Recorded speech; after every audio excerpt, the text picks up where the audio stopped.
Last video, we went through 12 real houses in Texas for under $60,000. 3 bedrooms, 4 bedrooms, a 2,000 square foot house for $55,000. People lost their minds in the comments. Some of you started searching the addresses. Some of you are actually thinking about buying one. This video is for you, because here is what nobody tells you when you see a $50,000 house online. The listing price is not the price. Not really. There are 6 things that sit between you and that house that the listing photos will never show you. And some of them are expensive. Some of them are deal killers. And one of them is actually really good news. Let's go through all of it. The $75,000 wall. Start with the most basic problem. You cannot finance most of these houses. That Santa Ana house on Wallace Avenue, $55,000. The Clarksville house on Pierce Street, $59,000. The Ballinger house on North 7th, $49,900. Walk into almost any national lender with one of those addresses and a loan application, and you will hit a wall you did not see coming. Most banks, national lenders, and even a lot of local Texas banks have a minimum loan amount. That floor usually sits somewhere between $75,000 and $100,000.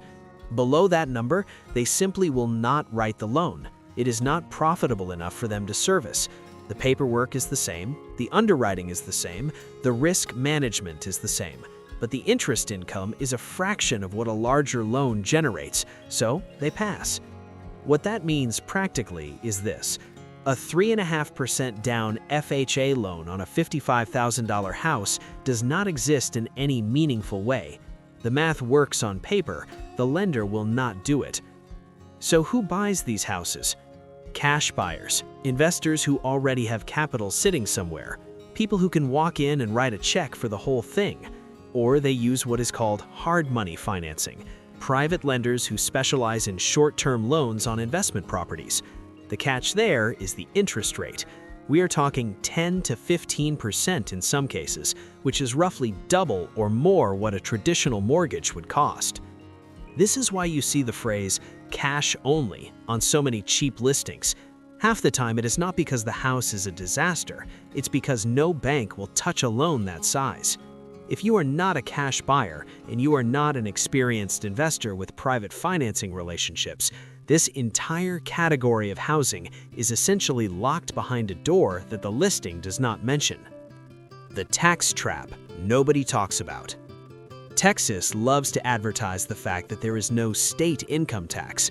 What it does not advertise quite as loudly is that the state has to fund itself somehow, and it does that through property taxes that rank among the highest in the country, consistently in the top 10 nationally. In rural Texas counties, effective property tax rates run somewhere between 1.5% and 2.2% of the appraised value. That is the appraised value, meaning what the county decides the house is worth, not necessarily what you paid for it. On that $55,000 house in Santa Ana, you're probably looking at somewhere around $1,000 to $1,200 a year in property taxes at current assessed value. That is not catastrophic. That is manageable. Here's where it gets dangerous. You buy that house, you put $30,000 into it. New roof, updated electrical, new plumbing, fresh interior. You turn a rundown $55,000 property into a genuinely nice small-town home. The county assessor notices. They reassess the property and decide it is now worth $150,000. At 2%, your annual tax bill just went from around $1,100 to around $3,000 per year, every year, forever, until it gets reassessed again, possibly higher. The house did not get more expensive to buy, it got more expensive to exist. This dynamic hits the Clarksville house on Pierce Street the same way, and the Marshall house on Teddy Street. Any of the properties where renovation makes sense, the tax consequence of doing it right is real, and it compounds over time. The insurance problem. This one catches people completely off guard.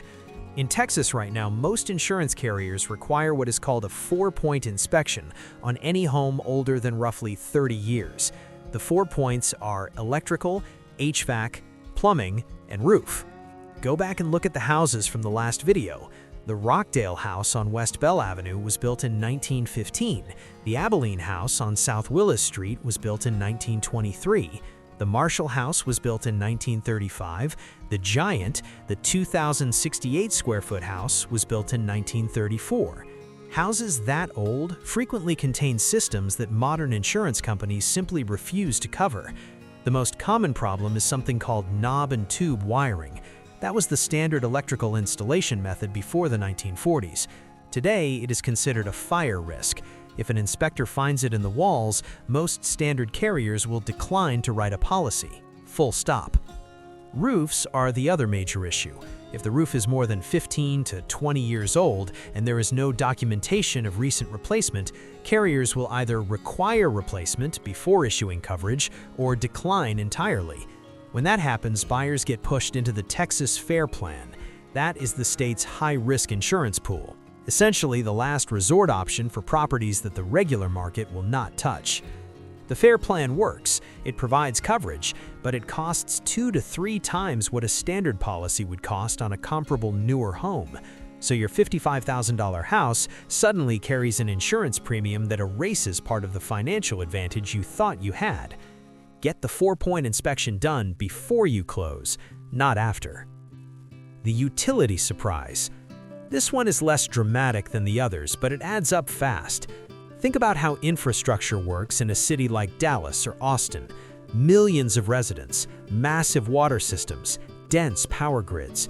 The cost of maintaining all of it gets divided across an enormous base of paying customers. Now think about Tulia or Levelland, towns with populations of 1,000 to 3,000 people.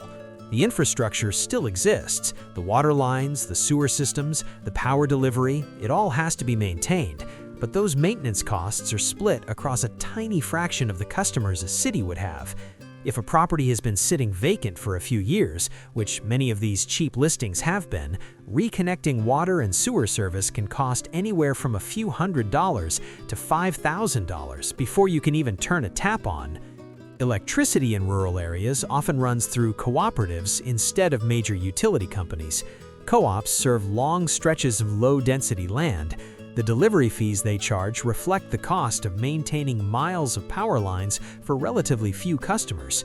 That monthly delivery charge can be noticeably higher than what people are used to paying in urban areas. None of these costs are enormous on their own, but they are the kind of thing that piles on during the first 30 days of ownership when you are already spending money on everything else. The $140,000 shield. Here is the part of the video where the news actually gets good. Texas has one of the strongest homestead exemptions in the country. As of 2026, the state allows a $140,000 exemption on school district taxes for your primary residence. School taxes are not a small line item. They typically represent the largest chunk of your total property tax bill.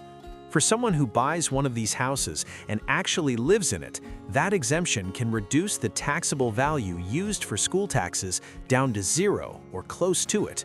On a $55,000 house, you could effectively eliminate the largest portion of your annual tax burden entirely. That changes the math significantly. The catch is straightforward. You have to live there. This benefit does not apply to investment properties. Remember the Levelland house on 8th Street, the one that already had a tenant paying $650 a month? That is a cash-flowing rental investment. The owner pays full property taxes at full assessed value. The homestead exemption does not touch that situation.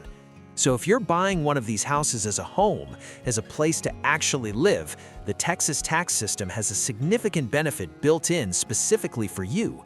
If you are buying purely as an investor, you are paying the full rate every year. What the house actually costs. Here is the number that matters. The listing price is not what you pay. Closing costs on a cash transaction are lower than a financed one, but they exist. Inspections cost money, and almost every cheap older home has something that needs to be addressed before it is genuinely livable. Not cosmetic, livable. A roof that has 5 years left on it, an electrical panel that is outdated, plumbing that works but only barely, an HVAC system that runs but is one summer away from failure.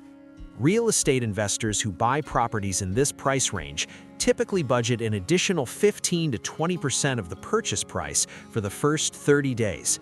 Not renovations, not improvements, just getting the house to a functional baseline. On a $55,000 house, that's $8,000 to $11,000 on top of the purchase price. On the $44,500 fixer-upper from the last video, the 1928 Handyman Special, that number could be higher. So that $55,000 house is realistically a $65,000 to $68,000 commitment before you have changed a single thing about what it looks like. That does not make it a bad deal. A $68,000 house in a Texas city costs $300,000. The value proposition is still real, but going in with the right number in your head is the difference between a smart purchase and a financial surprise. The 12 houses from the last video are real, the prices are real. But cheap real estate is not simple real estate. The financing walls, the tax exposure after renovation, the insurance requirements on older homes, the utility infrastructure in small towns, these are the things that separate people who buy these properties successfully from people who get burned. Know the actual number. Get the inspection done first. Understand the tax picture before you sign anything. The opportunity is there. Whether it's the right opportunity depends entirely on how prepared you are walking in.